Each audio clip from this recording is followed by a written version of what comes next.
Hi, I'm Jodi Dingwall, family lawyer at Townsville.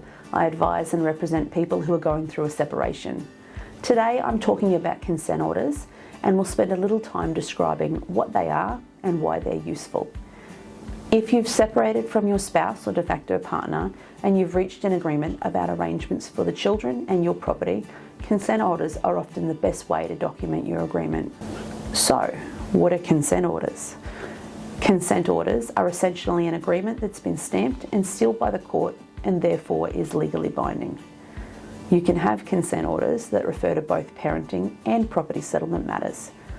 Consent orders, if breached or disregarded, can be enforced by the court.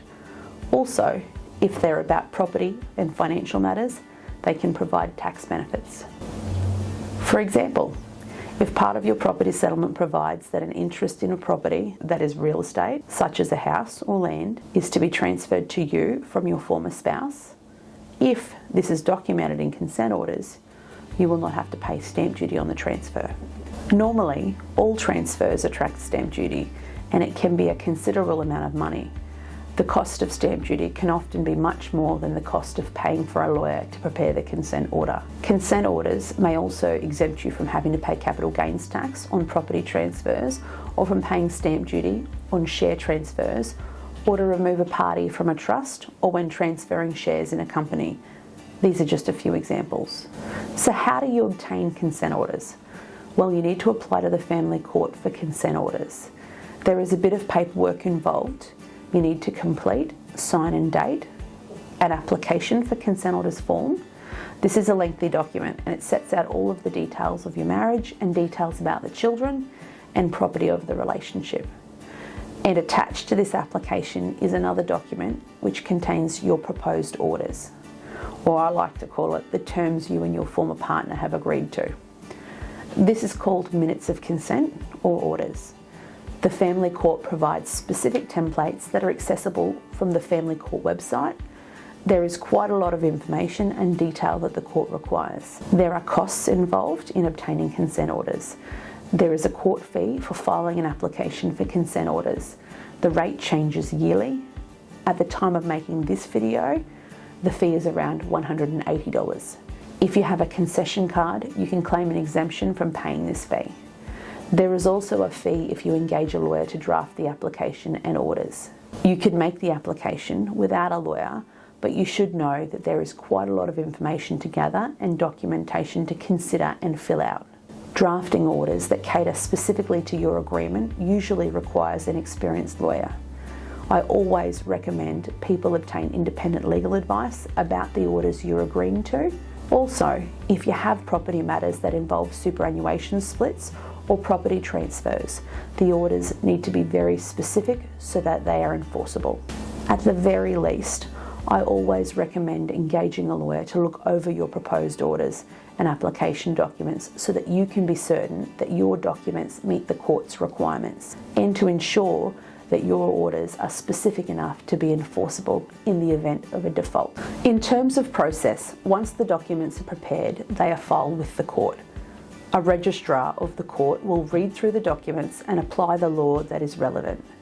Various sections of the Family Law Act apply to parenting matters and property matters.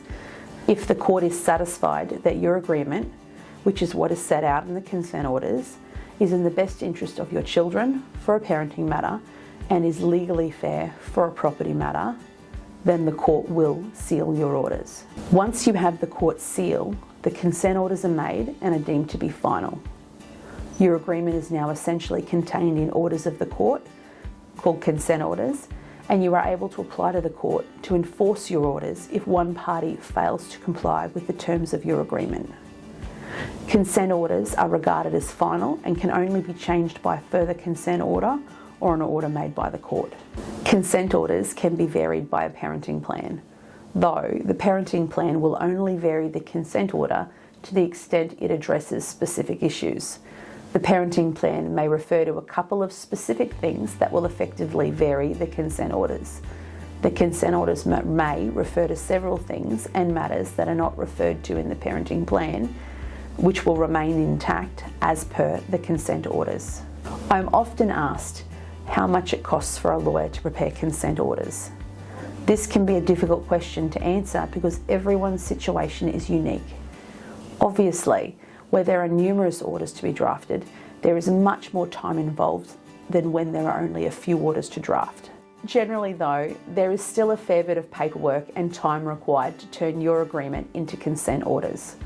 A parenting plan requires less energy, however, in my opinion, is worth the additional time it takes to obtain consent orders, and it's also worth the costs of legal advice and assistance. If you have an agreement and you retain an experienced solicitor who does this type of work regularly, it should not be that expensive. In my experience, people usually need some advice to make sure they're on the right track with what they're prepared to agree to. They also need some help to negotiate with their former spouse to finalise things. They also need assistance from a lawyer to carefully draft the actual orders. This can cost a little more, but it's well worth it. In situations where one of the parties isn't disclosing details about the property and/or they don't want to agree to reasonable proposals, this will, of course, slow down the process of negotiation and make reaching an agreement impossible. In these situations, people often need a lawyer to file an application to the Federal Circuit and Family Court, and yes, this is expensive. Sadly, when one party is unreasonable, this is the only option. On a side note, there are many law firms who are now advertising a fixed fee for consent orders. I know from experience that it is virtually impossible to say how much something like this will cost until you've met the client and have investigated the circumstances. For example, at OSheaDyer Solicitors, at the time of recording this video, we estimate that consent orders for property where there is an agreement and low complexity and the property pool is a standard size, that our fee would be between $3,000 and $4,000. This will only be possible where full disclosure has been made. You provide every small detail in chronological order regarding your property by filling in a draft application form. The agreement is straightforward.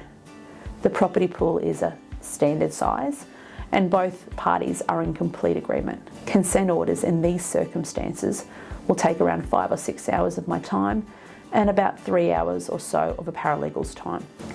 If there are additional things to do, like obtaining disclosure, doing searches to obtain property descriptions, finding super funds and shareholdings, filling out the application form, and there are still matters that need to be negotiated to reach agreement, such as letters, phone calls need to be done. This could take 10 to 15 hours of my time, plus 10 or more hours of a paralegal's time. The cost to obtain consent orders will obviously be much more.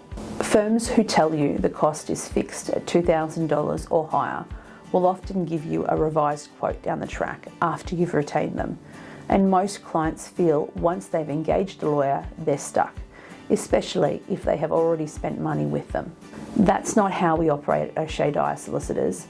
We offer all clients a first appointment with an experienced lawyer for a low fixed fee of $220. At the end of this appointment, after we've investigated your circumstances, we then give you an accurate written quote, and then you can make an informed decision to retain us or not. Our family lawyers practice exclusively in family law. Our family law team has 4 lawyers, paralegals and secretaries who practice in family law. We offer a streamlined, personalised service, excellent value for money, and obtain excellent results for all of our clients.